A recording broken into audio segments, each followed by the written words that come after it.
Everyone, it's nice to be back. And Secretary McMahon, thank you for getting us off to a good start here in the next work period.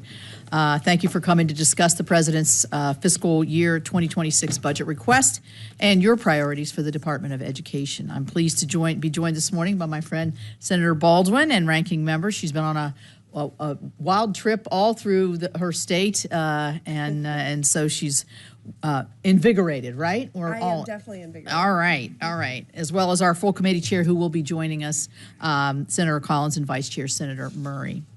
We're all committed to return the fiscal year 2026 appropriations process to regular order, and these hearings are the first step in that process, so thank you. All Americans should have the opportunity to receive a high-quality education from preschool through post-secondary education. I know that education is a key to success and vital part of maintaining our strong communities across the nation. I've seen it certainly firsthand in my home state of West Virginia, where I actually began my professional career as a college counselor and advisor working closely with many first-generation college students. Through this role, I was able to personally see how education provides students with life-changing opportunities. Secretary McMahon, you have taken charge of the Department of Education at a critical time for our nation's students. According to the latest National Assessment of Educational Progress scores, students have still not recovered from pandemic-related school closures. National scores on math and reading are worse than pre-pandemic levels in all tested grades, and in reading, students' scores continue to decline. A third of 8th graders are not even reading at basic level, and that, I think you would agree, all of us would agree, is unacceptable. We know that throwing more money at the problem will not lead to a solution. These devastating declines in achievement are in spite of almost $190 billion in COVID relief funding provided for elementary and secondary education during the pandemic. Federal education spending at a minimum should be focused on ensuring that Americans' children can read and write at a basic level. This is critical not only for children to flourish, but also for us as a nation to be competitive. That is why I strongly believe that federal education spending should support states and policies that afford kids the greatest opportunity to learn and achieve academically. Education decisions should be made by those closest to our students, those who know what they need to succeed. That is local schools, local teachers, local school boards, and most importantly, local parents who are right there with their students. Formula grant programs like Title I, IDEA, and career and technical education provide the crucial flexibility that states and local communities need to best meet the needs of all students. And I look forward to continuing to support these key programs in fiscal year 2026. Madam Secretary, I'm pleased that your budget proposes to increase another important program, the charter school program. While West Virginia is fairly new to offering charter school education, we are already seeing promising results and expanded opportunities for our public school students. For example, the Wynn Academy in Bridge Valley Community and Technical College is an early college charter high school designed to provide a free, accelerated, dynamic degree program for juniors and seniors in the Kanawha Valley. The school was started to help local hospitals address the severe shortage in nursing, and has been so successful that it has already been expanded to include an advanced manufacturing track in partnership with Toyota. Students are enrolled in the college and graduate from high school ready to start their careers in high-need, well-paying jobs. The school is meeting the intent of other charter schools, using the flexibility they are granted to offer innovative learning opportunities to benefit students. With the additional funding for charter schools proposed in your budgets, I know that many more students across the country would benefit from opportunities like the West Virginia Wynn Academy.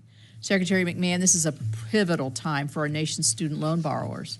Borrowers have been forced to navigate an exceptionally confusing 4 years full of bad advice and unfair promises of illegal loan forgiveness from the prior administration. And as a result, 1 in 4 student loan borrowers is either in default or on a late stage of delinquency on their loans as of the beginning of May. And only 38% of borrowers are actually in repayment and current on their student loans. After years of confusion, the department must work to restore trust with borrowers by providing clear and consistent information about repayment.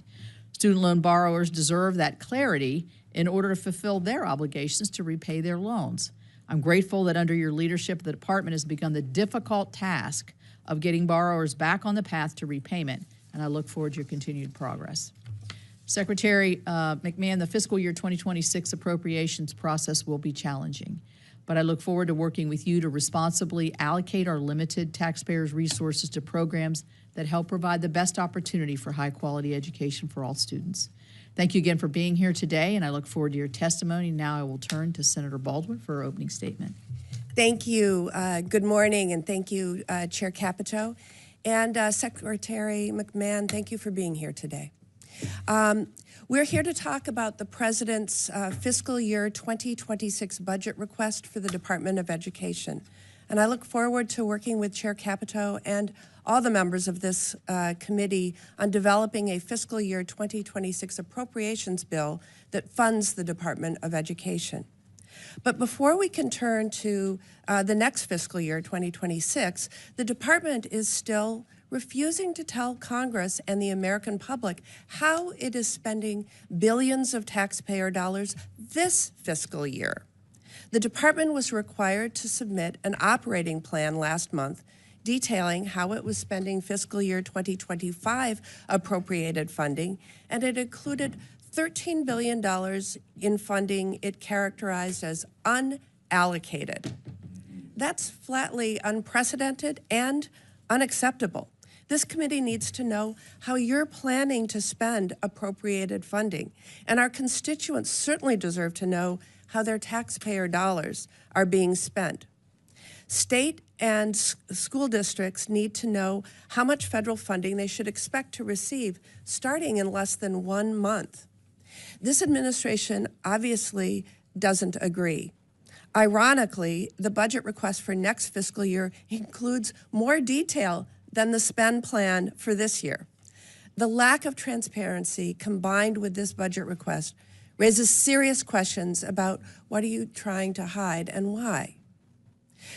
This all stems in part, Madam Secretary, because this administration seems focused above all else on dismantling the Department of Education to score political points, regardless of the impact on tens of millions of students, including some 800,000 public school students in the state of Wisconsin.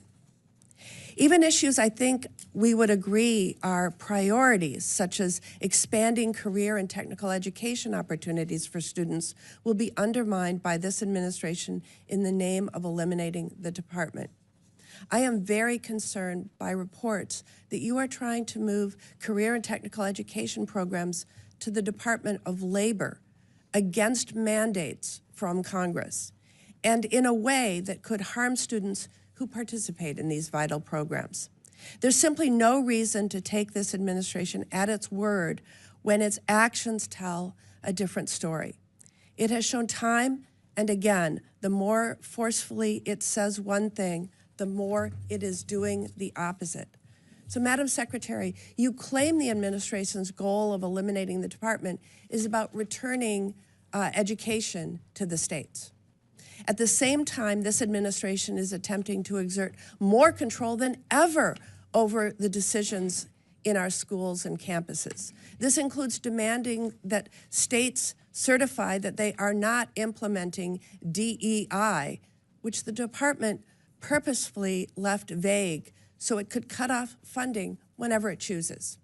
The department has reversed billions of approved spending extensions with the assertion that the department could pick and choose which congressionally authorized spending to approve or not. And it includes the unprecedented assault on some of our college campuses to exert control over their classrooms and their daily operations. You claim eliminating the department is not about cutting funding, but giving more flexibility to states and schools. But at the same time, you are proposing a budget that would cut $12 billion from funding that supports students and educators. This proposal would eliminate dedicated funding for evidence-based literacy instruction, support for homeless students, and rural schools. The proposal would cut billions from programs that states and school districts can already flexibly use to meet pressing needs. And in place of eliminating all these programs, the budget proposes a block grant a quarter of the size of the program that it replaces. The budget proposes to cut more than $500 million from education research and statistics, virtually shutting down production of and support for using evidence to improve student achievement. You are proposing to eliminate programs that support non-traditional students in higher education, including TRIO, Gear Up, and See Campus. And you are proposing to drastically reduce the maximum Pell Grant award by almost $1,700, which have a devastating consequence for our nation's lowest income students, including those looking to acquire new skills to meet the needs of local employers and in-demand industries. The math is simple. This budget significantly cuts federal education funding. This issue isn't just what's being proposed in this budget request, but what the department is doing right now. Last month, the department decided to not continue $1 billion in multi-year grants that were improving access to mental health care in schools. This includes funding provided on a bipartisan basis in response to the Uvalde school shooting that took the lives of 19 students and 2 teachers while injuring 17 others. Madam Secretary, a recent survey revealed more than a third of Wisconsin's high school students reported feeling depressed, sad, or hopeless almost every day for 2 weeks or more in a row. We need to be providing more mental health support for our students, not less. The department claims that these grants were not in the federal government's interest. I repeat that. The department claims these grants were not in the federal government's interest, but refuses to provide specific reasons why they weren't continued. This funding isn't simply numbers on a spreadsheet or receipts for a website. This was more than 200 grants in nearly 40 states actively being used to increase the number of counselors and mental health professionals in schools.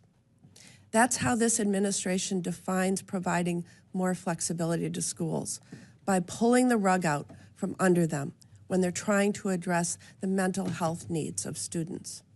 Finally, Madam Secretary, while this administration clearly wants to eliminate the Department of Education, Congress has not passed any law to do so. Quite the opposite, in fact. Just 2.5 months ago, Congress passed an appropriations bill that provided funding to the Department of Education to carry out specific education laws, all laws that passed Congress with overwhelming bipartisan support, and that direct the Secretary of Education to carry out specific activities to help ensure every student receives a high-quality education. I'm deeply concerned that you are planning to ignore this and will attempt to illegally impound funds and dismantle the Department of Education.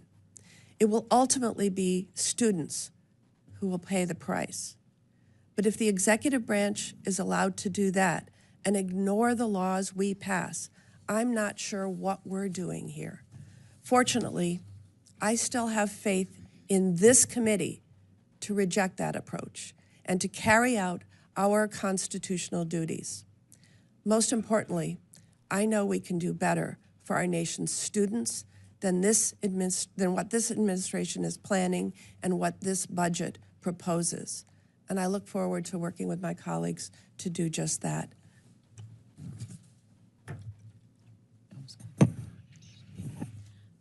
Well, thank you, Senator Baldwin. And you see we've been joined by the chair of the full committee. I'm going to ask the secretary to give her opening statement first, and then I'll turn to the chair. Thank you. Welcome, Secretary. Thank you. Thank you very much, Chairman Capito, Ranking Member Baldwin, and distinguished members of the subcommittee. Thank you for having me today to represent the goal I share with my boss, President Trump, to responsibly eliminate the federal bureaucracy, cut waste, and give education back to states, parents, and educators. With your partnership, the fiscal 26 budget will take a significant step toward that goal. We seek to shrink federal bureaucracy, save taxpayer money, and empower states who best know their local needs to manage their education in this country. We have reviewed our programs and identified spending that does not fulfill the mandate of trust the American people have placed with President Trump. We have cut old contracts that waste enriching private parties at taxpayer expense, suspended grants for illegal DEI programs, and now are putting forward a responsible budget request that reduces department funding by more than 15%. At the same time, we're working to make American education great again. In our conversations with governors, teachers, and parents across the country, we hear calls for accountability and more local control. That's our goal, to give parents access to the quality education their kids deserve, to fix the broken higher education industry that has misled students into degrees that don't pay off, and to create safe learning environments. We're holding institutions to account when they facilitate discriminatory or hostile environments on campus. A level playing field with limitless opportunity, I think, is a vision that we all can share. Our budget reflects this vision. Its cuts reflect a bureaucracy that is getting out of the way, and its continuations and increases represent smart spending that will help improve student achievement and not serve bureaucratic interests. Our goal is clear: make education better, fairer, and more accountable by ending federal overreach and empowering families, schools, and states who best know the needs of their students. I'm eager to partner with you to make the vision of the future a reality and to ensure every child is part of it. Thank you, and I look forward to your questions. Thank you. And I'll turn to the chair of the full committee, Senator Collins from Maine. Thank you very much, Madam Chair. Madam Secretary, let me first welcome you to the committee.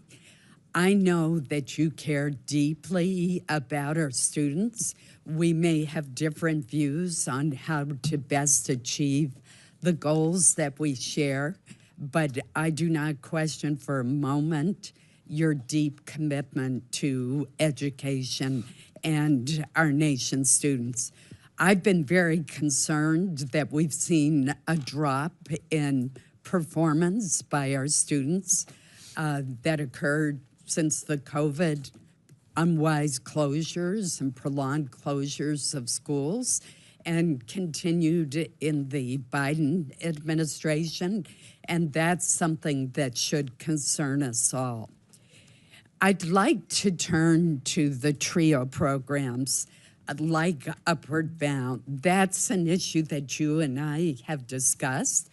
From my experience in Maine, I have seen the lives of countless first-generation and low-income students, not only in Maine, but across the country, who often face barriers to accessing a college education changed by the TRIO program.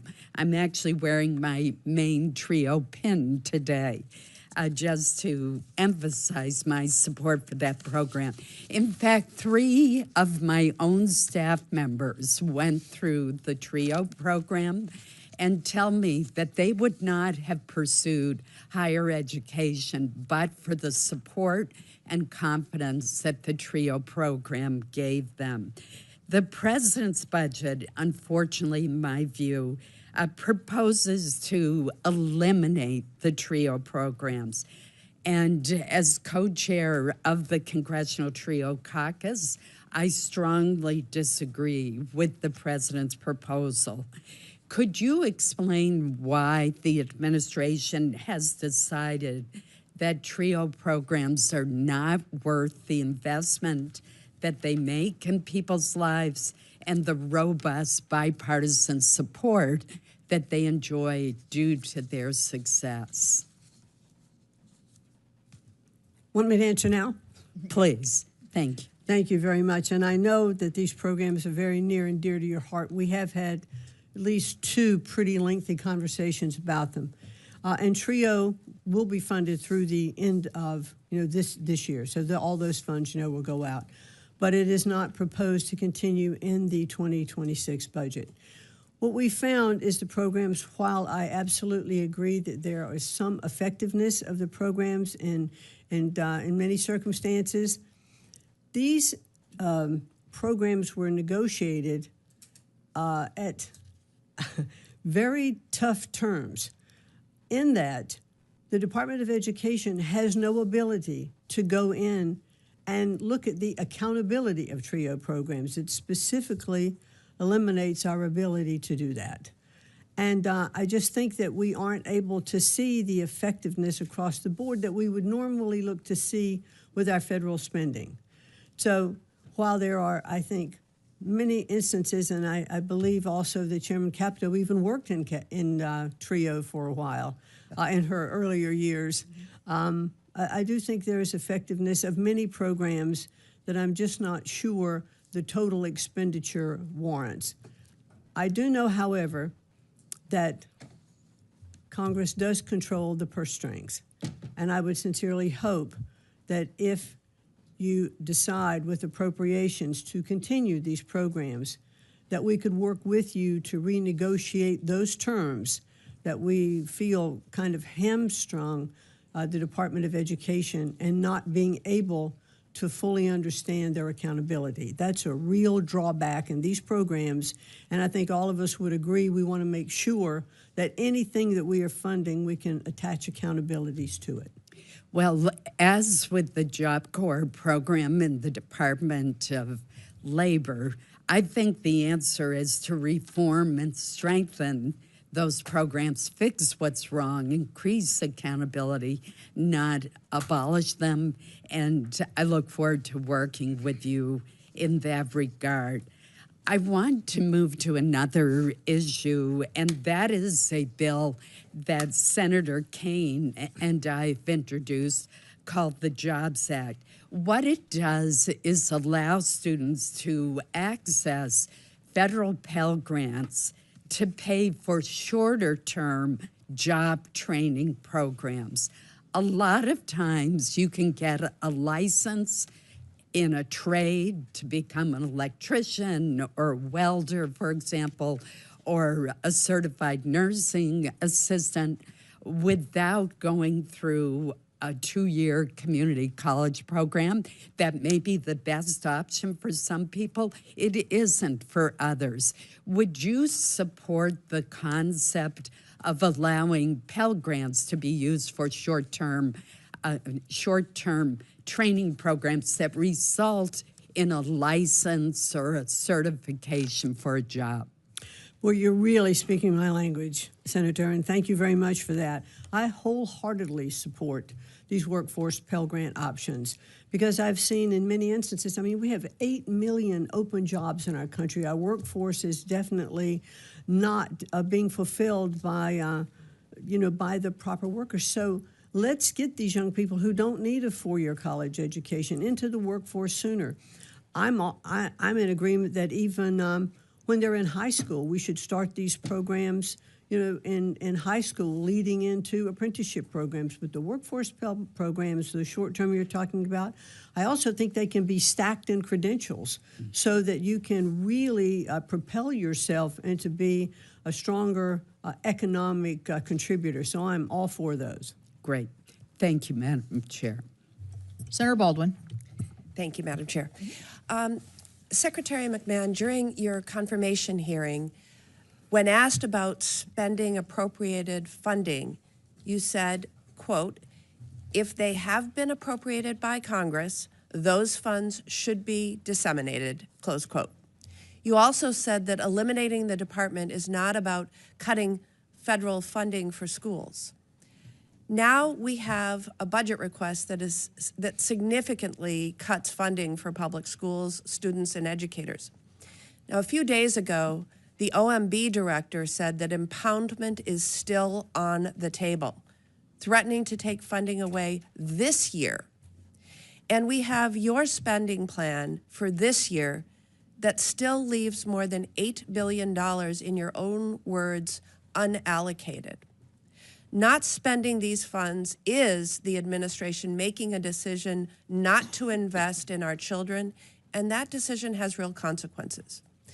What you consider unallocated for this year includes $1.3 billion for before and after school programs, which supports programs for thousands of students in Wisconsin in approximately 150 locations throughout the state, and over $2 billion to support effective teachers, of which an estimated $23 million would provide evidence-based professional learning for educators and help address gaps in access to effective teachers in Wisconsin. Are you going to allocate all of the funding Congress appropriated for students and schools in Wisconsin and across the country this year? Well, Senator Baldwin, thank you very much for that question. And I understand your concerns. What we have done in putting forward our operating plan, the first operating plan to show where we were making allocations, and then followed up with the second operating plan. This isn't a nuanced question. Congress passed a law appropriating this funding. You said in your confirmation hearing that you would spend funding Congress appropriated. If the answer isn't simply yes, based on all of the evidence before us, that leads me to believe that you are planning to withhold funding and shortchange schools, students, and families across America. Well, we're going to continue to look at the allocations, and we'd like to work with you as we continue to evaluate those programs We passed that are in this a continuing uncallocated. resolution that appropriated funding, and you said earlier that you were going to spend it as appropriated as is signed into law. So I'm going to move on. Secretary McMahon, when we met before your confirmation hearing, you told me that our students' mental health was a priority for you. Yet you recently decided to discontinue mental health grants that Congress authorized and funded on a bipartisan basis because you determined, quote, they were not in the best interest of the federal government, close quote, which makes me wonder what changed since our conversation. Your operating plan for fiscal year 2025 describes this funding as unallocated this year. Your budget request for next year proposes eliminating this funding. Secretary McMahon, do you believe increasing access to mental health supports for students is not in the best interests of the federal government? We're not looking to eliminate this funding. We are simply continuing the funding, but will allow the states to rebid on the competitive grant basis, and we're evaluating those programs across states. I think that a governor in a state or the local superintendent or the health care professionals that are working in that state have the best opportunity in looking at what is happening in their areas to make those requests for those grants. And so that's what we're looking at. Secretary is for McMahon, states. the grant that you discontinued for the Wisconsin Department of Public Instruction was being used to expand access to mental health care for students. We're talking about more counselors and mental health professionals in schools. Why did you cut off funding for this grant and take away this help for Wisconsin students in schools? Well, because I think we have to look at it across the board, Senator, and the goal really is to make sure that the money is being spent in the best places What about for the best training professionals. new school psychologists, like what you chose to discontinue at Alverno College in Wisconsin? Do you think that's also not in the best interest of the federal government? I believe there are a lot of programs that are in the best interest of the government, but the states and the local areas, I think, are the best place where we need to concentrate, for these particular programs. Yeah. Thank you, Madam Chair. Thank you. Madam Secretary, I'm going to add my voice of concern with Senator Collins, and you and I have talked about this on the zeroing out, the elimination of the TRIO and Gear Up programs. You mentioned that I actually did work in one of these programs many years ago. But my state and many of our states, but mine in particular, I think, has a lot of first-time college goers, a lot of students that don't have the aspirational goals either within their family, or they're not looking at how they can achieve education or a certificate or whatever, and that's where I think these programs have been particularly useful. So I would encourage that we look at this again, and we certainly will as a committee, because all of us have this issue within our states in terms of that first-time college goer or student that really needs the extra push, the camaraderie, the community that a lot of these, I've gone to their graduations and been their speaker, and it's really quite delightful to see how far they've come in a short period of time. So I'm going to move on from that question. I want to ask on anti-Semitism. I am the morning before our education, last year, there were protesters at Columbia University. I asked the then secretary, how many people from the Office of Civil Rights have you had actually on the campus to see what's occurring there, to see what kind of violation of civil rights might be occurring on the Columbia University campus. And apparently there was nobody there from the Office of Civil Rights.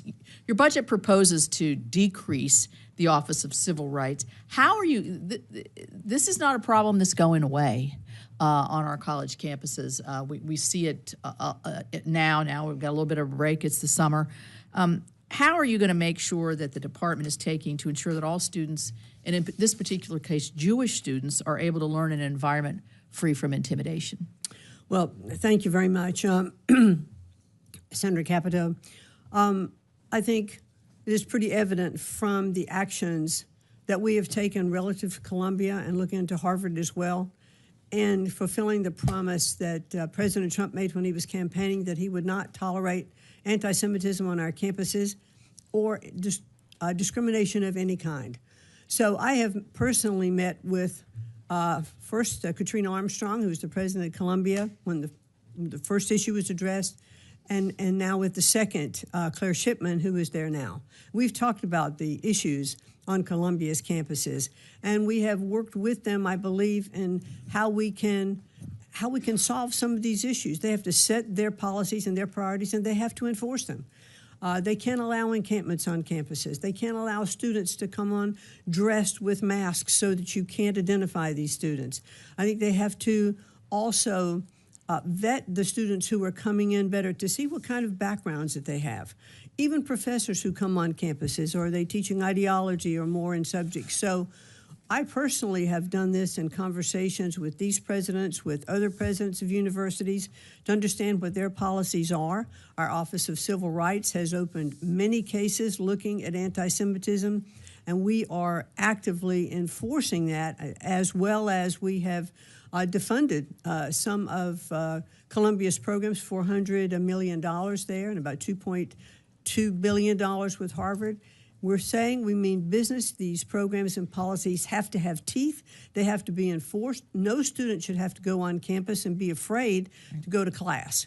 Right. Well, I agree with the substance of what you're saying. My concern is by cutting so much out of that particular, you're one person. You need the support and the backup of that office to be able to investigate these cases. So I'll leave it at that. Let's talk about literacy, because I mentioned it in my opening statement. These test scores are very troubling, I think, and you want to try to figure out how do we attribute to this. It's not like there's not great teachers everywhere all around this country trying to figure out how to get their students' achievement moving up in the right direction. I will say this: my state of West Virginia, the state legislature, in recognizing this, did allocate additional funds for reading teachers in the very early, grades 1 through 3, to try to move our scores up, because we have traditionally lower scores. We did actually that did make a difference. Having that extra teacher in the classroom where you can pull a child aside, give them that one-on-one attention, really does make a difference. How is the budget that you've put together, is the answer to push it down to the states so that they can make those differences with our literacy and our math scores that we're falling behind? I think it's a chief concern.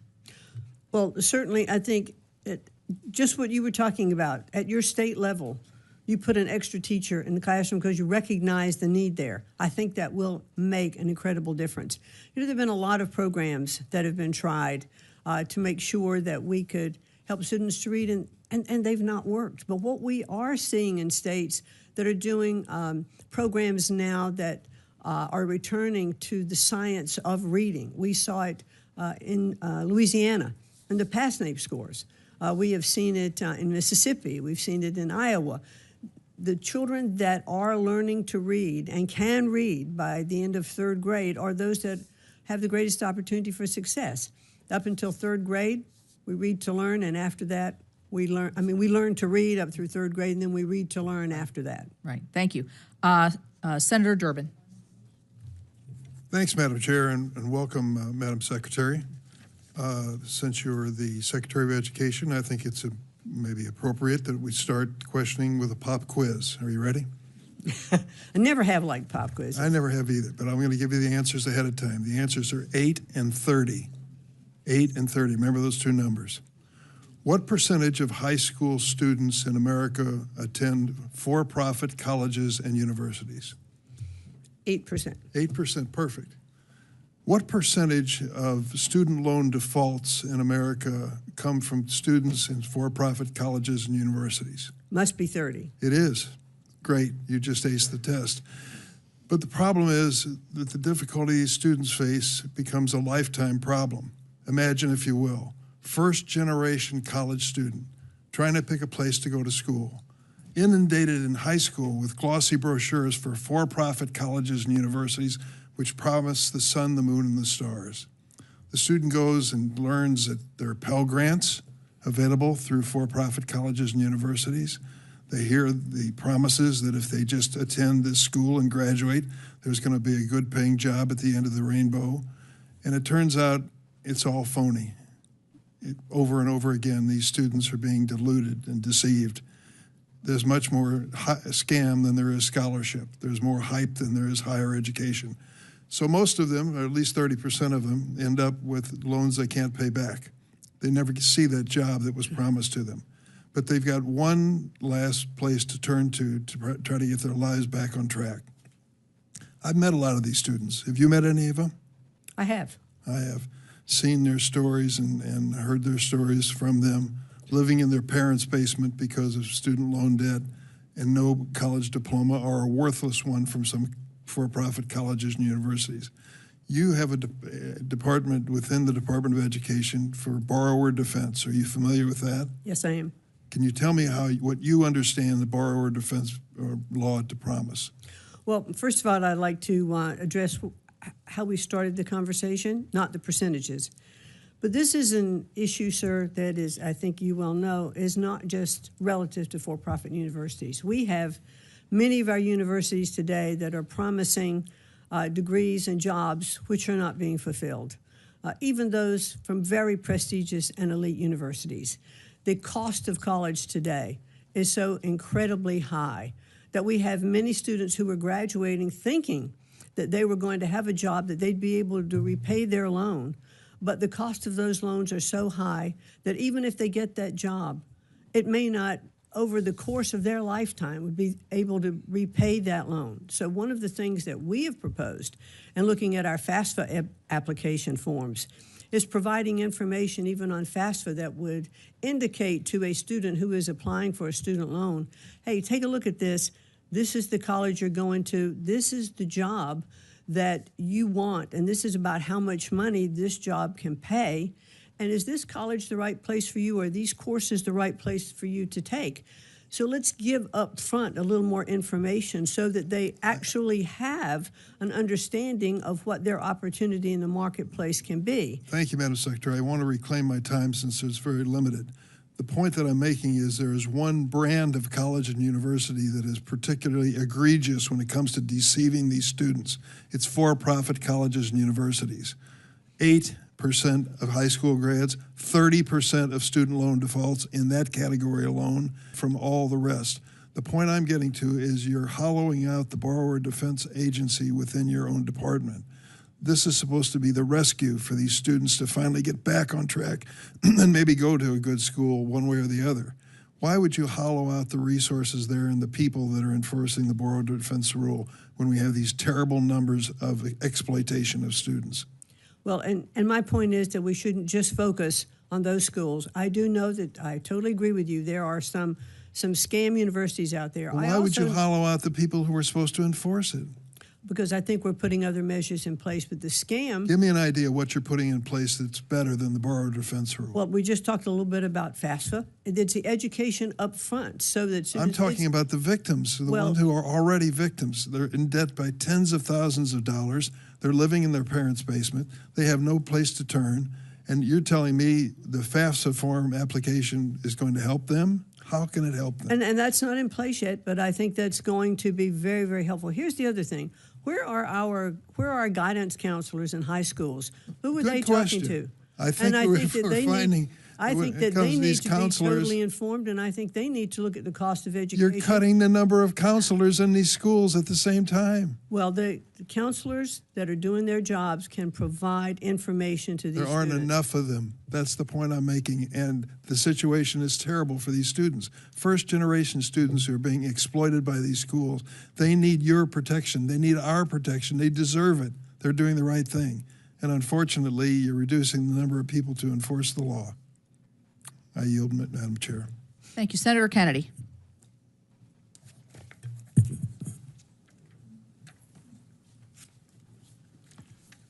Madam Secretary, I want to welcome, by the way, I want to ask you about the TRIO program that has been mentioned, and its sister program, Gear Up.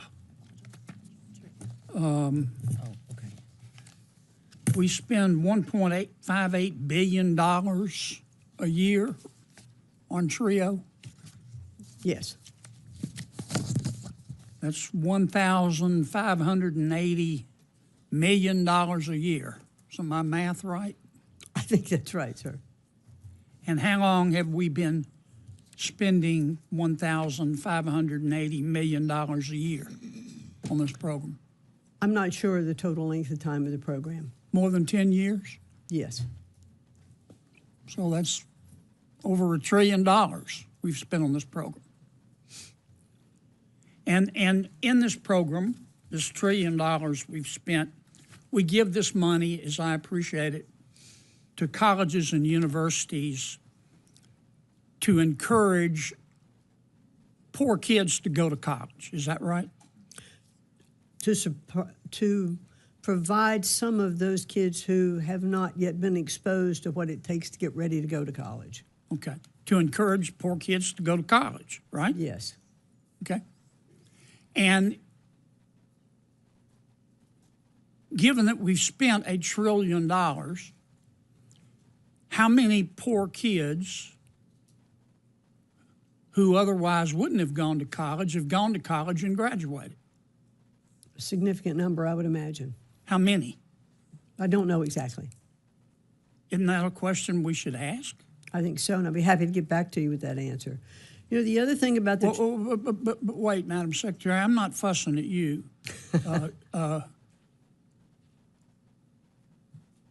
Do we have that number? I don't think so. I'm looking, we don't have it. I don't think so, because there is Well, if we were, so we've spent $1 trillion, and we've given this money to universities, and they're supposed to encourage poor kids to go to college. But we don't know how many poor kids went to college who otherwise wouldn't have gone to college and graduated, right? Correct. Well, what do your audits show? Well, that's the issue, and I mentioned it when I was Are you able to audit? We're not. We're not able to audit, and there are constraints against the TRIO program for its accountability. The other issue with... Well, but I'm sorry to cut you off, but I don't have much time. So we spent $1 trillion. We gave it to the colleges. We said encourage poor kids to go to college.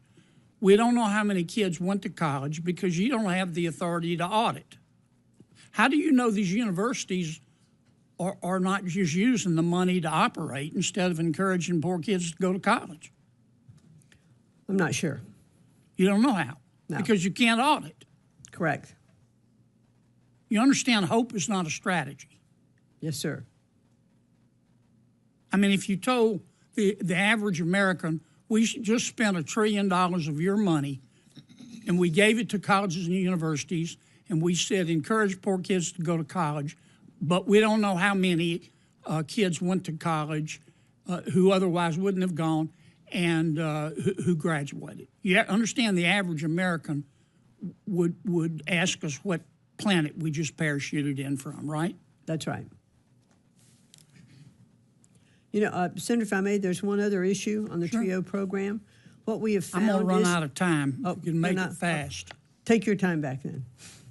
Let me ask you a question about our skirmish with Harvard. And I don't want to get into the merits. President Trump has said that Harvard is violating federal law and he's withholding their money. Is that right? Yes, sir. And Harvard has responded, we've never violated federal law, but if we did, we give you a pinky promise that we won't do it again. Is that right? Yes. And then President Trump said, okay, no offense, but, you know, I just want to be sure. So why doesn't Harvard, I will give Harvard the authority to appoint a monitor, pick whomever they want. The federal government has the right to veto the pick. So if they pick their brother-in-law, that wouldn't be fair. And Harvard has said, no, you just have to trust us. You have to accept our pinky promise. Is that basically what's going on? Well, and not only that, but Harvard did respond to our request for negotiations with a lawsuit. Well, but, we're in the throes if of litigation. If Harvard would just agree to a monitor, that would solve the problem, wouldn't it? Might serve part of it. The provost is what vice provost that we've asked that would come on to be one of the monitors on that situation. I'm way over. I'm sorry, Madam Chair. Senator Reed. Well, thanks very much. Welcome, Madam Secretary. And I'm not a great mathematician, but I think you were talking about $1 trillion. I believe 1.5 billion times 10 is $15 billion. That's a little bit off from $1 trillion. But I think the budget cuts $1.2 billion for TRIO. well, 1.2, that would be $12 billion, not $1 trillion. Okay. Fine. Why aren't you recommending an audit for the TRIO program if that's what the problem is? Not allowed to audit it. Oh, legislatively, you could propose that. We could propose it, which is what I had said at the very beginning. I would look forward. You're not I would look proposing forward. it. You're not proposing the audit. You're proposing to essentially constrain the program, put it into a block grant, and without any request for audit language, which would come from the United States Senate. Well, that's exactly what I would request. Well, why don't If you the request president goes Madam first. Secretary? Yes, I would like to do that. If Congress is going to appropriate, again, money for the TRIO programs, then I would like to work with Congress, and part of that would be auditing. Well- We've found that about 92% of the TRIO funds go to the same people all of the time, the same institutions. That could indeed imply an audit necessary, but it doesn't validate the budgetary approach you're taking. You're taking basically many programs, combining them into from $8 billion total to $2 billion to a block grant. Now, in Washington, the block grant is the slow path to extinction because next year the request will be for probably $8 billion. And 4 or 5 years from now, when the request is still $8 billion, the cost will far exceed that. That's sort of budgeting 101. So you're really out to eliminate these programs, I think, not to make them more efficient.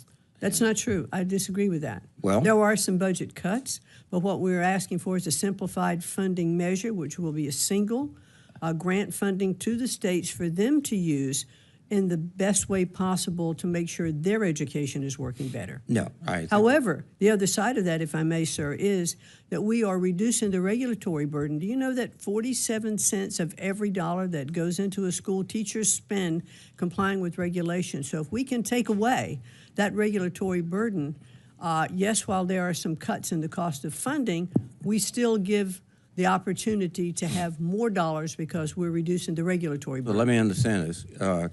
You're very enthusiastic about an audit, but the regulatory burden is so crippling. An audit would impose more requirements on the schools. I just think you're coming and going, and we're not making progress. The cut to these programs is profound, $6 billion. And the states are not going to step up and say, we can do this. I'll tell you why. Because if this budget passed Every state in this country is going to make a difficult decision. Do I save my health care system, or do I save my public education system? Many of them can't do both. And this is will be a profound shock to the education systems around the country. In 1 year, a loss of these funds, and to the students that need it. Well, what we have found, Have sir, you ever taken public assistance? Have I ever taken public assistance? No, sir. No? Not at all? No, sir. Well, many people do. And they need that support to get ahead. And education is a key mechanism to go ahead. I'm over my, no, I still have some time. To get ahead, and it's remarkable. I think, this all sort of started with the GI Bill, when a generation of Americans got to education who never could get before. And then Senator Pell, my colleague, sort of saw that model and increased it. By the way, you're also decreasing the Pell Grants. You're shrinking educational opportunity in the United States for a whole generation and more, and also shrinking our ability to compete internationally and globally, because I don't think the Chinese will slack off in their investments in education. Senator, I appreciate your comments. However, we have spent $3 trillion since 1980 on education in our country when this department was set up, and our scores have continued to go down. We are not doing something right. And your numbers are a little bit off on a number. We're going to have it's still a cut, but it's about a $4.5 billion cut, not $8 billion cut. Well, it's a significant cut. And to be more responsible. To be more responsible, your responsibility amounts to just surrendering. Sorry, sir? Surrendering. We have this crisis in education and literacy, all these factors. What we're going to do is pull back, let the states do it. No, we'll spend it more responsibly. I doubt it very seriously. Let's hope we do. Well, hope, as someone said, is not a plan. Thank you. All right, Senator Britt. Madam Secretary, thank you so much for being here today. I want to start with talking about HBCUs. So Alabama has more HBCUs than any other state in the nation. We are proud of the work that is done on those campuses. We know that it helps strengthen student experience, our workforce, our communities, and our future. So if you look across coast to coast, there are about 285,000 individuals that are attending HBCUs, and the Strengthening HBCU program has about $300 million annually allocated to supporting the operations and student services and academic infrastructure. So can you walk us through in the President's FY26 budget kind of what you have put in place to continuing to make sure that our HBCUs can thrive and provide that educational opportunity for so many students that otherwise wouldn't have it? Well, in a word or in a very short sentence, we are continuing the education support and the budget support that have been for HBCUs.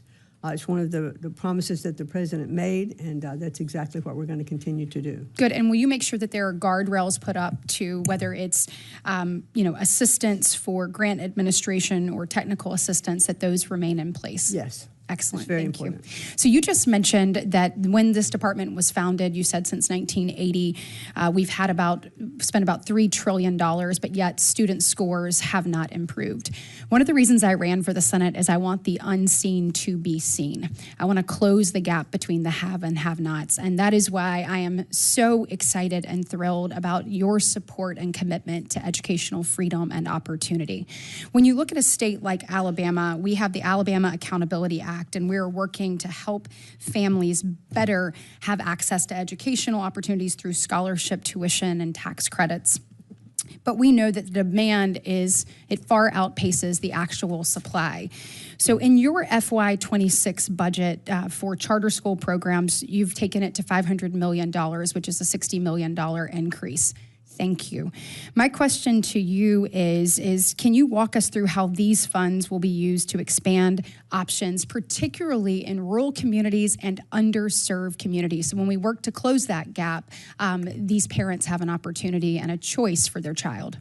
Well, thank you very much, Senator Britt.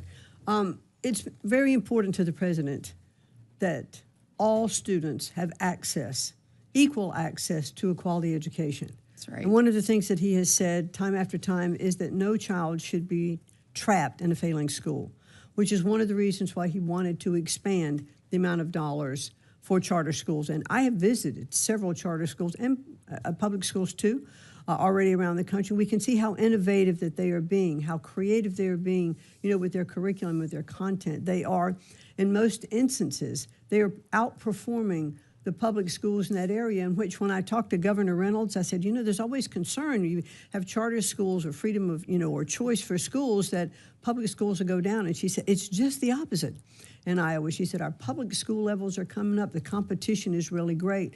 Parents are more involved, and that's one of the requirements. Parents are understanding more that they need to be part of the school board or help to elect the school board members. They're attending the meetings, more conferences with teachers, understanding what it is that their child needs in their community to be successful, to go on for their education. Absolutely, and I am a public school kid, and I am really proud So of it. am I. And I want to make sure that where we have children who are trapped in a failing school, that they have an option and an opportunity and a pathway forward, because education is the great equalizer. As our colleague Tim Scott always says, it is the closest thing to magic that we have in America. So thank you so much for continuing to be committed to making sure that every child has that opportunity to thrive and grow. In my last minute, I want to talk to you a little bit about literacy. Thank you for your commitment to that. I want to understand kind of what your vision is, and I also want to add Alabama to the list of success stories. So we passed in 2019 the Alabama Literacy Act. Since that time period, we have seen significant growth in our numbers and proficiency amongst our third and fourth graders. For instance, Alabama's national ranking for fourth grade reading improved from 49th in the nation when we actually, the year that we put this into place, 5 years later, we've moved up to 34. We believe with intentionality and evidence-based reading instruction and early intervention, you can make a difference that changes a child's pathway forward and opportunity that will be in front of them. So just want to talk a little bit about that. If you can tell me what your plans are there and how we can continue to support great work that's being done in states like Alabama. Evidence-based literacy is number one on my priority list. And I want to make sure that we are providing the information and the tools, to states for them to see the success that other states have had. I mean, other governors, just like you said in Alabama, have put in place kind of a return to basics, or that science of reading, and they have seen incredible results. And that's what I want to continue to see, across the country. We saw a 9-point tick up between 2003 and 2023 and 2024. Obviously, we have a ways to go, and we're going to continue to be committed to that. But thank you for your commitment to making sure these programs thrive. Thank you. Thank you. Senator Shaheen. Thank you, Madam Chair. Welcome, Secretary McMahon. Thank you. In your testimony, you said that your goal is to make education better, fairer, and more accountable. I think that's something that everyone on this committee could agree with. It's one of the reasons I support the TRIO programs. And I would like to align myself with the statements of Chair Capito and Chair Collins. And I can tell you that in New Hampshire, for the 2024 and 2025 school year, we had 1,468 students who were served by Upward Bound, of which 96% graduated from high school and 87% enrolled in college.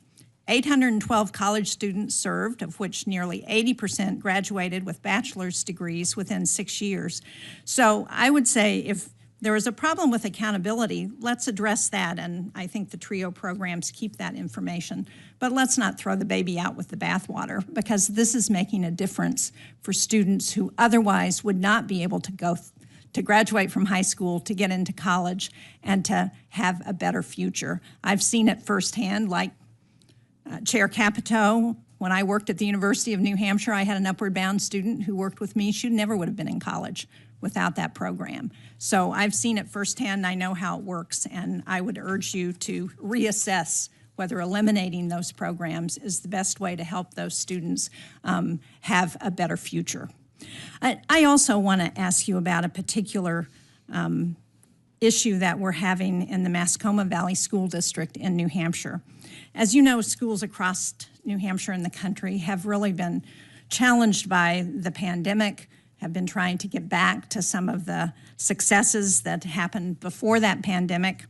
And the school district, the Mascoma Valley School District, which is in a rural part of New Hampshire, completed a project to improve ventilation at 2 elementary schools for the student safety.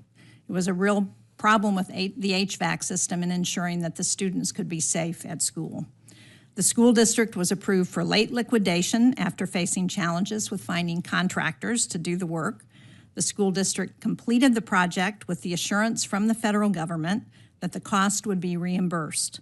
Unfortunately, in May, the department denied their reimbursement, even though the school district had followed the rules and had previously received approval from the department.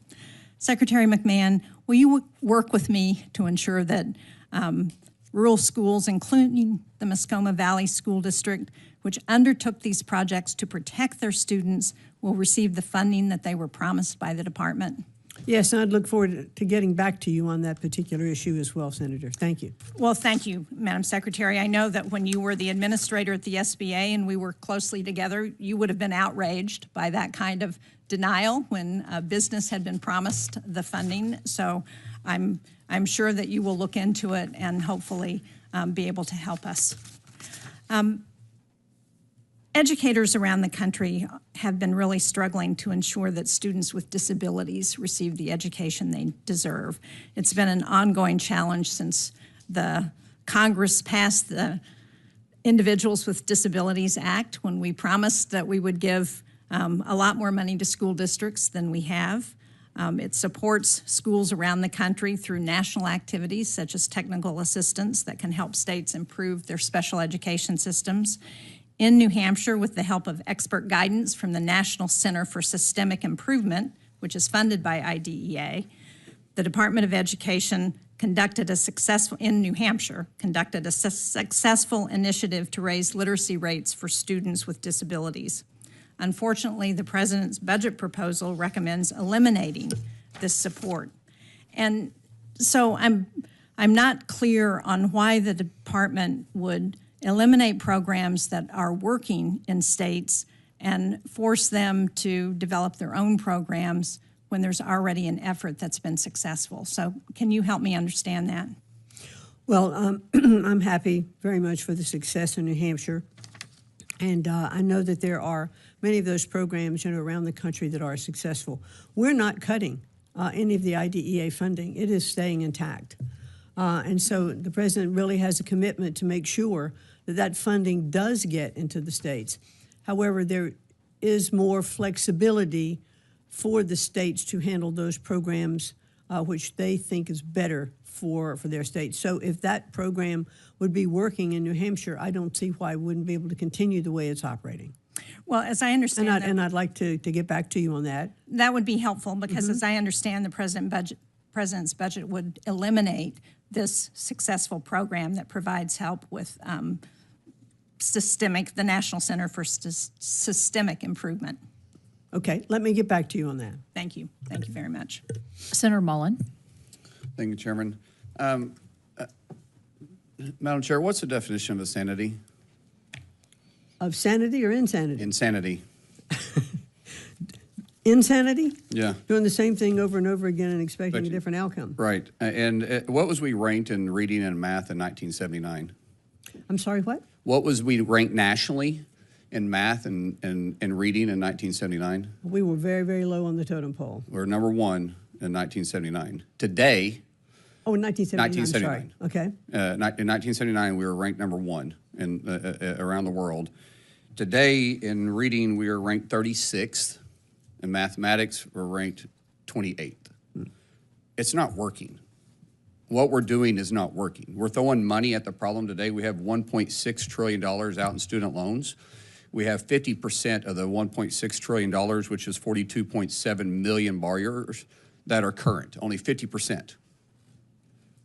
30% is either deferred or in default, and 20% are just gone. Here's what's scary, is the biggest growing population that's defaulting on their loans is 50-year-olds plus.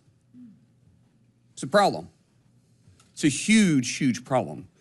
So my colleagues want to complain about you making changes. Thank you. Because we're wasting taxpayer dollars and it's not paying a dividend back, which is the definition of insanity, doing the same thing, expecting different results. We deserve better. Our kids deserve better. Our taxpayers deserve better. And we have to make changes. So thank you to yourself and to President Trump, who's got the backbone to say, hey, let's make some changes. Can you explain how the budget reduces wasteful spending and ensures taxpayer dollars are used efficiently? Well, I do believe that as we have combined a lot of our competitive grant programs to a simplified funding measure.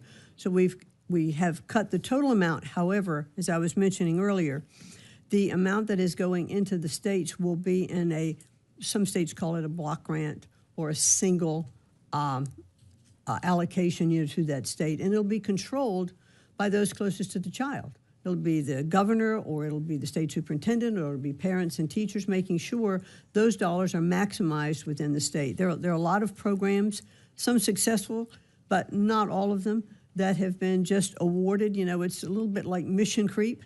You start a department, you start programs, and suddenly we have 264 different programs in the Department of Education that we're trying to fund and get to these states with not fully having an overall understanding of how well they are doing. So I believe that by consolidating them and put them in a single grant that will go to the states, they can best spend that money. If they need more mental health, if they need an area of concern that's in their state, they know where to send that money much better than the bureaucracy in Washington. So we're cutting regulation, but at the same, we're cutting some of the spending, but we're also cutting regulation to help pay for that.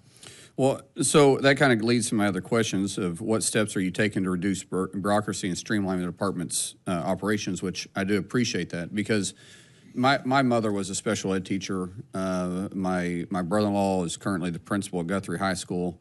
My aunt retired as a special ed teacher. My two sisters went to school for special ed, and it is frustrating for them to sit in the classroom and not be able to actually meet the students' needs, but have to meet to a testing standard that these students with special needs can never achieve. As my mom used to say when she was teaching back in the 70s, that she taught these kids, how to try to live on their own, how to just simply take care of themselves through hygiene, how to actually be able to understand their finances to some degree, to be able to wash their clothes, to be able to maybe cook a meal. And we hate to take it down that far, but at some point, these kids are going to be out of high school, and taking the test isn't their future. They're taking their tests as learning how to depend on themselves to some degree, to the most they can, to live the fullest life of their potential. And not having the resources to be able to do that in these schools are tough. And so the bureaucracy affects that. And by the way, it affects the entire school too. And so by cutting that red tape, you're helping the teachers, and the teachers are the one that's desperately crying out for help. They went to school to be educators. Let them teach, because they can do a phenomenal job. They have a heart to do something that I don't. I tell people all the time, I don't have the patience to be a teacher. But those that do, I want to give them all the help they can without having to worry about the red tape and the bureaucracy along the way. So I appreciate you pushing this from Washington, D.C., and letting the classroom make this decision for themselves. Thank you. Thank you. We've been joined by the Vice Chair, so I'll call on Vice Chair Murray for her questions. Thank you very much, Chair Capito. Good morning, Secretary McMahon. President Trump has made clear that he wants to abolish the very department that you lead, and we know here that you cannot eliminate the Department of Education without an act of Congress. But I'm afraid that that has not stopped you from preventing the department from actually doing its job.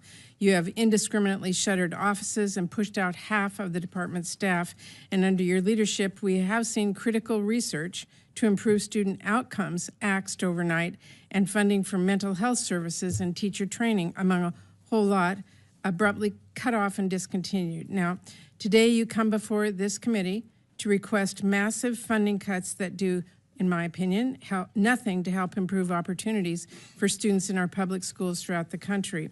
You are proposing to slash Pell Grants and much more.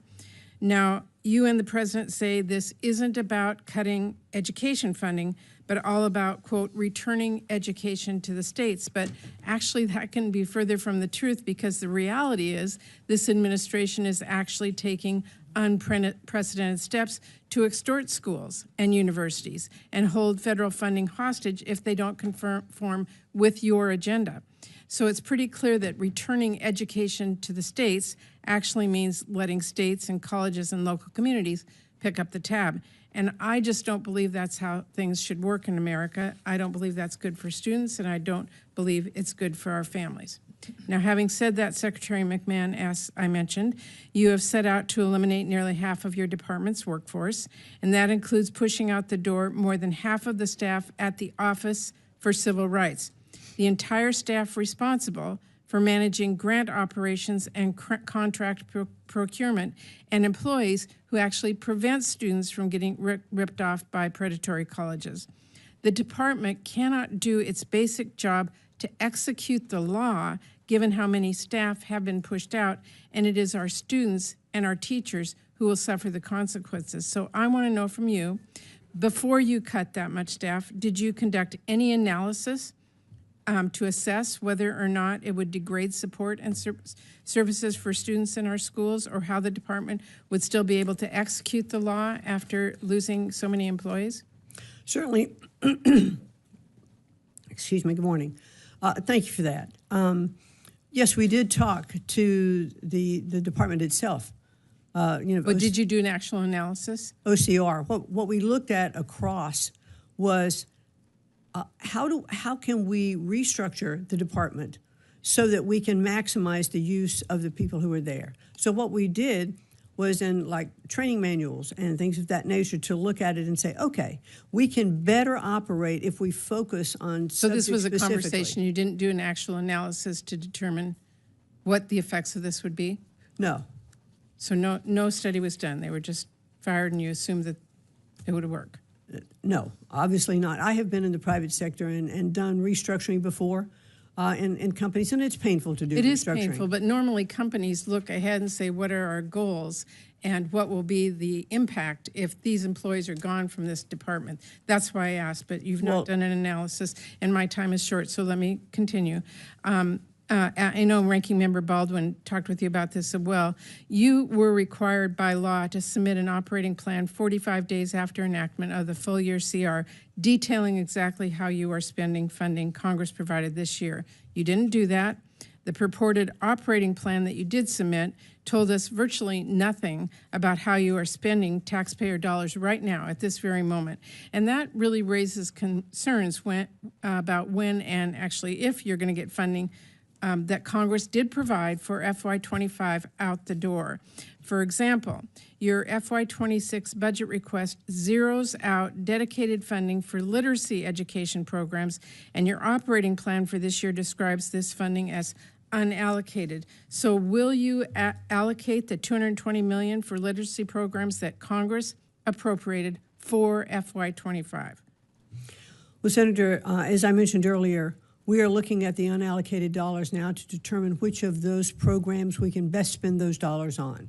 And I'll be happy to get back to you. And we want to work with Congress on those unallocated dollars to see where they could be spent the best. Well, what is your plan to make sure that that funding actually gets to the schools and students it was intended to support? We're running out of time here. Well, to look at those programs and then to allocate them to the states if those programs we believe is the best interest. Those funds of those were students. appropriated by Congress. Your department was to allocate them, and it really looks to me like the department is illegally impounding funding that would help our students succeed with plans that don't exist and just day after day going by here, and that's our concern. Well, let us work more with you as we update those allocations, as we did before. When do you plan to have those funds out by? Well, the funds that we are approving will go out in this year. Like in this next month, or in the fiscal year? You're running out of time, so we need to see what the plan is. If you could provide. Yes. That. Okay. Secretary McMahon, the administration says that one of its priorities is tackling anti-Semitism in our schools. That's correct, right? Correct. Well, the Office of Civil Rights at your department takes the leading role in preventing anti-Semitism and enforcing our nation's civil rights law. It is really an important mission. But as you hopefully know, that office is underwater. What is the current backlog at OCR? Can you tell us that? We inherited about a 20,000 backload from the Biden administration, but one of the things that we found is some of those cases were like one-page complaints, and we've really been able to get rid of many of them, and we are fulfilling. So what is the Wait, current? this is important for me to finish. We absolutely are fulfilling all of our statutory requirements, have not failed to do any of those, and not only are we reducing the backload, but we are keeping up with what's coming in now appreciate with that, a but reduced staff. I appreciate because that. we're doing I it know. efficiently. If you don't have the staff, you can't do them. So, No, that's, excuse me. If you have an efficient staff that has changed programs and you are addressing Okay, well, all my of the question issues, is, what is then the- you are can being you tell us successful. what the So I'm current- answering your question Yeah. by no, completely actually, answering it. Madam Secretary, my question is, what is the current backlog? Current backlog is probably about, let's see, I'm looking at my numbers now, about 2,500 cases. 2,500. And how many are you processing per month? Do you have any sense? No, well, we're catching up with the backlog and keeping current on the ones that are coming in. But you don't know how many you're processing every month. You can't tell us, so we can get an I can idea. get back to you with that. Would with you? an exact number? And Sure. if you could commit to giving us quarterly reports so we know whether OCR is simply dismissing these cases or doing its job. If you could give us a quarterly. I'd be happy to do that. I can assure you it's doing its job. Thank you very much. Thank you, Madam Chair. Senator Hyde-Smith. Thank you, Madam Chairman, and thank you, Madam Secretary, for being here. And I applaud you for your courage to make changes and the efficiency that is so needed that you're addressing that. You know, we've talked a lot about Pell Grants for short-term courses, and I got here in 2018. We were talking about it then. We continue to talk about it today. Can you just kind of expand a timeline of what you're looking at for allowing the Pell Grants or getting us to the position that Pell Grants can cover short-term courses? Well, we'd like to do that, right away. And I think as we're looking, in the new budget, we'd like to see those short-term Pell Grants be part of that budget. Because I do think that is one of the best ways that we can get students into the economy and working right away. We had a little brief conversation about that before you joined. And it's one of the things that I've talked about for a long time, since back 2009 and 10, when I actually ran for the Senate in Connecticut. I was talking about those same things, that we needed a skilled workforce in our country because we are not fulfilling those needs and those requirements. And short-term Pell Grants will actually get people into the marketplace quicker. They're cheaper. They can be, we're hoping they could be 6 to 8 weeks. It's not the full term of a community college. And we can get them earning a living. So and you're being hopeful productive within the part. next 1 to 2 years? Oh, Do you think that's a practical time frame? I would hope it would be before that. Great. That's what I'm hoping for as well. And hoping, working with Congress to make sure that that happens. Yeah, and we've always talked about administration's wish for workforce-aligned apprenticeship-focused learning as well, and that is just so aligned with career and technical education training. That's so important in my state, and I know many states. But the initiatives happening in Mississippi, this is really important, and we're thrilled that, as Senator Britt was talking about Alabama, we have the Mississippi Miracle that, we were 49th in one time in fourth grade reading. We're in the top 20 now. So it just shows that if you're intentional about something, you can accomplish it. And you did it at the state level without the interference Exactly. of the federal government. We did it at the state level because we were intentional about doing it. But as such, career and technical grants are especially important to me and my constituents. Please provide us the details about the Department of Education's proposed FY26 budget for these career and technical programs. Well, really, we're looking very much across all states, and we're level funding CTE. It's not being reduced, in the current 26 budget. And I think, it's really the president has charged us to work with commerce and labor and all the different departments. We have about 43 different workforce development programs across government, and it's incredibly inefficient. So we would like to narrow that scope and work with different departments and find out exactly what we can do. And I think, Senator, you referenced about going with the Department of Labor. Those are conversations that are being held, because can we be more efficient working across different departments? And that's what we really want to do and what we want to accomplish. And let's talk about EIR grants, the Education, Innovation, and Research grants that are critical for boosting achievements in these high-need students. But Mississippi has received no grants from 2021 to 2024, despite the state facing challenges of medium incomes, low medium incomes, high rural student enrollment, and the teacher shortage that we're facing. In fact, no EIR grants were awarded to nearly 2/3 of the states represented by Republicans on the Senate Appropriations Committee. But California, New York, and Massachusetts awarded 49 separate EIR grants, totaling more than $300 million. But I just feel it's important to note that there are no limits on indirect cost imposed by these grants. And do you agree that the EIR funds need to be reformed to optimize their program's impact so that direct resources are sent to the areas of greatest need? Yeah, I'd like to work with you and get back to you on that. I'm not familiar specifically with what happened in Mississippi, but I would like to get back to you and work with you on that program. Yeah, we know a specific that applied, so it's not like we're not applying. We're definitely applying. Right. But in the competitive grant process. Correct, but zero, absolutely zero of that. Okay, I'm out of my time, but thank you for everything you're doing. Thank you. Senator Murphy. Thank you, Madam Chairman. Thank you to both of you for being here today. A few years ago, we worked really hard across the aisle to pass the Bipartisan Safer Communities Act, a bill that made changes in our gun laws, but in large part because it was a real priority for my Republican colleagues, also included billions of dollars in funding for school-based and children's mental health. Earlier this year, you did something extraordinary. You canceled $1 billion worth of existing ongoing grants to schools all across the country.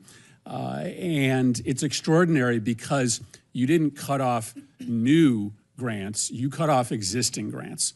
So in states all across the nation, blue and red, there are now mental health programs for kids that are shutting down, and kids who have been relying on really important adults in their life, these counselors and social workers, are losing access. You know Connecticut very well. You shut off a program that provides mental health resources to kids in crisis in Northwest Connecticut. When they did a survey of these kids and asked the kids who are in this particular program who the one adult was who they would go to if they were in mental health trouble or in response to a trauma, every single one of those kids in that program named the counselor funded by this program. You've shut that grant down. When those kids show up to school next fall, that trusted adult will not be there. You've told this program, as well as all the other programs, that the reason is they're violating civil rights laws. This program has no idea what you mean by that. And I guess I just ask you this. I'm sure you had to weigh, factors in making this decision, but did you worry about what your decision would do to these kids where you've ripped away their counselors and social workers literally in the middle of the program? Do you worry about what's going to happen to those kids in Northwest Connecticut and kids all across the country who have lost access to their trusted adults? I certainly worry about mental health for children and adults all across the country. I certainly do. I guess I'm asking specific. You must have weighed this. I assume you weighed this when you made this extraordinary decision to shut down $1 billion worth of mental health programming for kids. Did you worry about what you would do to those specific kids? Well, what we have to do, I think, and that's what our simplified funding program is going to do, is to put programs into a single grant that's going to the states to be determined how that money can be best used. But how did you weigh the impact? I'm asking about this specific decision. How did you weigh the impact that, again, these kids in Northwest Connecticut, they literally say, this adult is the most important adult in my life. And you made a decision to shut down that program. And this can be replicated all over the country. how did you weigh the impact on those kids? It's a really cruel thing to do to those kids. So did you think about the impact on those kids? Well, I certainly can't evaluate every particular program in every school district across the state. There are some areas that need mental health more than there are others. And there were programs in the mental health program that did deal with DEI and with gender issues, et cetera. And it wasn't just about the kind of things that you're talking about. So in totality, as we look at mental health grants across the country, we have to make sure that those programs are being used to serve best in those communities. Yeah. So, therefore, a governor or a principal or a state superintendent would have the best information relative to what is needed in that particular state. Yeah, we know what we need in Northwest Connecticut, and what we need is for the federal government not to rip funding away from these kids in need in the middle of the service program. Or to better allocate the dollars you have and provide those professionals across the state Let that can handle it. me me ask you another question. Obviously, we're trying to understand what the Department of Education is doing with respect to the threats you've made against institutions of higher education. In the letter that you sent to Harvard demanding that they make certain changes, you told them that they had to end all of their diversity programs, but that they had to institute viewpoint diversity. That doesn't seem to make sense. How do you tell them to end all their diversity programs? And we assume that this is a mandate that you will make of other schools as well. How do you ask them to end diversity programs while instituting viewpoint diversity? Those seems to be totally contradictory. No, the diversity programs that we've asked and demanded to be eliminated were the DEI, where they were, those programs actually were pitting one group against another. Isn't viewpoint diversity a diversity program? A viewpoint diversity is exchange of ideas that's actually better, absolutely. Because Harvard only has 3%, by its own numbers, 3% conservative faculty. Do you think they are allowing enough of viewpoint diversity through that teaching on campus? Where in the statute does it give you the ability to cut off federal funding for a university based upon your decision, your determination that they don't have viewpoint diversity? Can you cite to a statute, an authority that Congress has given you to micromanage the viewpoint diversity of a college?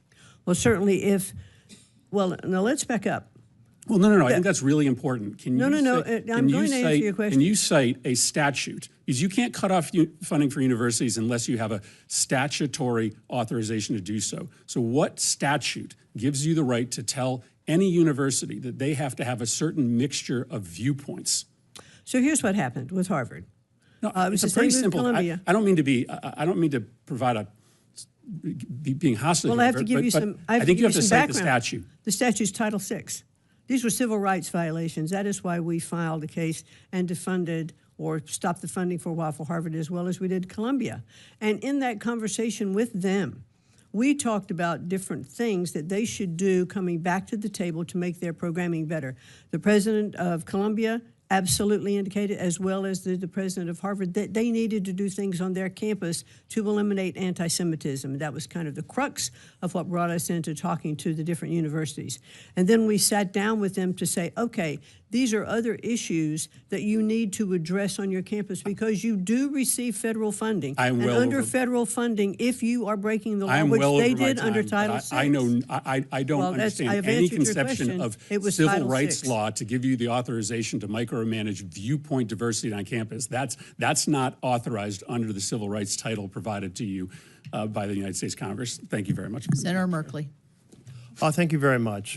Greetings. Glad to have you before the committee. I wanted to turn to TRIO. I wanted to echo Senator Collins' support, but I know you wanted accountability, and you think it would be a good idea to have each grantee have to have benchmarks that they're seeking to address?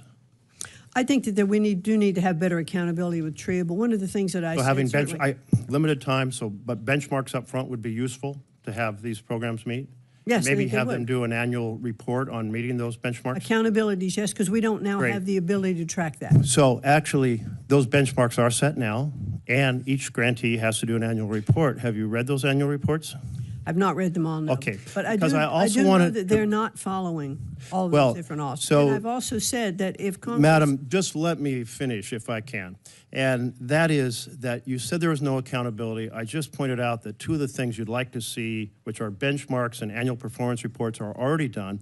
In addition, the Pell Institute published a recent summary of 4 of the studies the Department of Education did on 4 of these 8 TRIO programs. Have you looked at those reports? Because they did a thorough evaluation of these programs. I have not personally, no. Well, that bothers me for you to come before us today and say there needs to be accountability, and yet there is accountability, and it just seems like a cover story for saying we don't want to help blue-collar kids make it into college. And I must tell you, most of my colleagues here, they're not blue-collar kids. I am. I know how hard it was to make that leap into college. I know the difficulty of the culture when you grow up in high school and you never talk to anybody about going to college, and you don't understand what that's all about in that world. And these TRIO programs have resulted in 6 million students graduating through those programs. And you want accountability? Well, what did those studies say that have been done by the Department of Education? They said upward bound students twice as likely to earn a bachelor's degree. Talent search students 33% more likely to enroll in college. Veterans upward bound, 42% more likely. I'm going to go on to my next question, but let me just say, your argument that there's no studies, no accountability, is just actually wrong. And the fact that you're coming here not even having looked at your own department studies of these programs in order to be informed about them is profoundly troubling. Let me turn to the cost of higher education. This is also very important to a blue-collar kid. Folks in my community today, because I still live in a blue-collar community, they say, we're not sure our kids should go to college because they'll end up with a millstone of mountain of debt and maybe no job. And here you are making it more expensive. I wonder if you know how much a student in Germany has to pay in tuition for university. I don't. It's 0. What about the broader European economic zone? Sir, we don't live in Europe. We It live here is in the 0. United But my States. point here is those countries are saying we want every child to thrive. We want every child to have opportunity. We don't want them to be saying our kids, maybe we should tell them not to go to college because they'll have this mountain of debt. And that opportunity, that's American values of opportunity for every individual. And here you are raising the cost of college, making it much harder for ordinary kids from blue-collar backgrounds to be able to pursue their dreams. And I find that totally inconsistent with Trump's campaign, where he said he would fight for ordinary families. No, I have to disagree, sir. We're not raising the cost of college. We are actually, with all of the programs that we want to put in place, we want colleges to reduce their cost. Well, actually, these loan programs that you're changing are making it much more expensive for kids to go to college, and they're getting We've the not message. changed loan programs. I'm going to turn to mental health because I'm very concerned about mental health. A few years ago, before COVID, when I was in a meeting with student counselors in Eastern Oregon, a very rural area, and they said, you know, we're seeing kids come in our early ages, and they're acting out much more than they ever did before. And I said, well, is this because was there a factory that just shut down here, or a mill that just shut down, or an infusion of wave of meth? And they said, no, those are all, the economy's a factor, drug use is a factor in our community. But no, those aren't new. And one of the counselors said, this is what's new. And they pulled out their cell phone. This is what's new. Kids are coming in with far less understanding and ability of how to sit in a collaborative environment like a classroom and how to communicate with other children and teachers. There is a book that just came out. My staff happened to put it on my desk this morning, so I'm going to ask for Chapter 5 to be put into the record, The Anxious Generation. And I was paging through it, and under Chapter 5, it notes that there are 4 factors in which these cell phones are affecting our children profoundly: social deprivation, sleep deprivation, attention fragmentation, and screen addiction. I'd really encourage you to take a look at this. I've been urging the department to seriously look at the issue of how childhood is changing.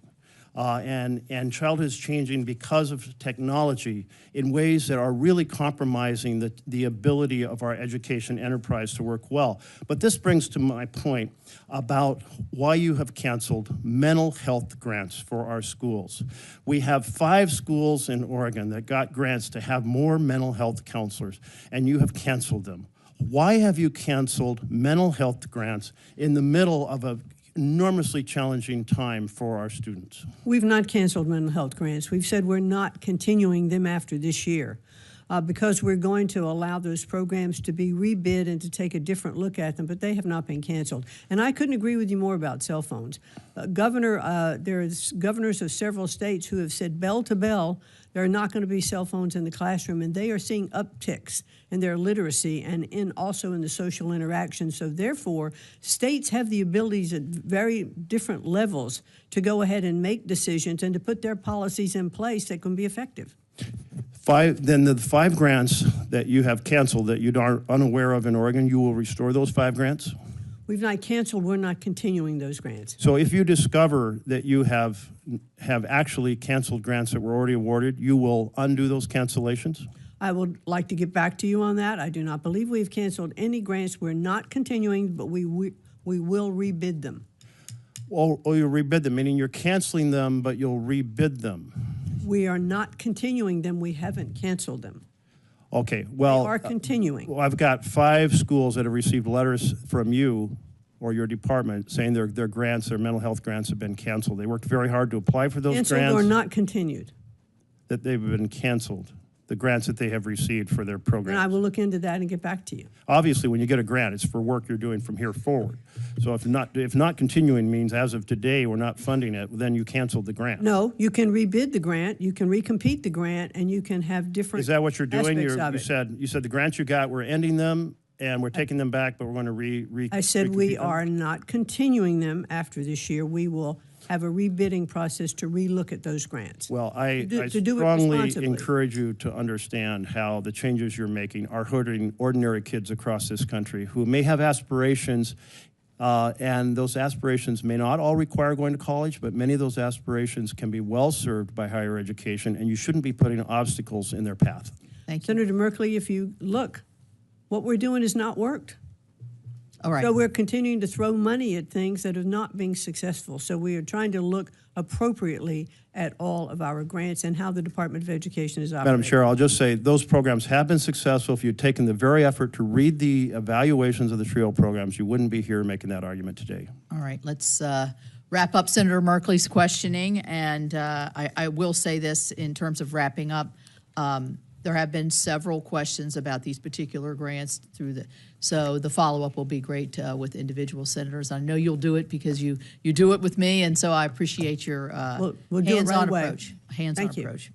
All right, this will end our hearing today. I'd like to thank my fellow committee members for their thoughtful conversation, and particular thanks to you, Secretary McMahon. For any senator who wishes to ask additional questions, questions for the record will be open until June the 10th. The hearing record will remain open until then for members who wish to submit additional materials for the record. This subcommittee stands in recess, and thank you. Thank you very much.